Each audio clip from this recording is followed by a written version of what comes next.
কি করো এত রাত্রেবেলা আলমারিতে? আমি শাড়ি বের করতেছি, শাড়ি কালকে ফটো কেন উঠাইতে এখন যাবো। শাড়ি পরে কি ফটো করবো? উঠাইতে যাবো কালকে। কিসের জন্য? আরে ওই যে কি এসআরবি নাকি, কিসের? আরে ওই যে এনসিসি না কি এনআরসি, ফটো উঠাবো না? ও এসআইআর। সরকার বলছে সুন্দর ফটো উঠাইতে, কালকে সুন্দর শাড়ি পরে ফটো উঠাবো, সরকারকে দেখাবো। দেখছো কাণ্ড, এত রাত্রেবেলা এখন বাজে 12টা, এখন এসআইআর এর ফটো তোলার জন্য শাড়ি বের করতেছে।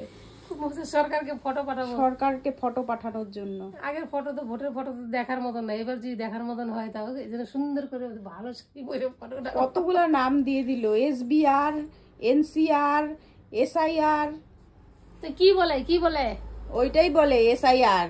এসআইআর? হ্যাঁ, আমাকে শিখাইতে লাগবে না, আমি পড়াশোনা শিখাইছি এত কষ্ট করে, আমাকেই শিখাতে। ওটা সরকার বলছে, সরকার শিখাইছে এসআইআর। তুমি বুঝছো তো মা, তাহলে হবে যাও। এসআইআর এর জন্য রেডি হও তাড়াতাড়ি, নাহলে বাংলাদেশ।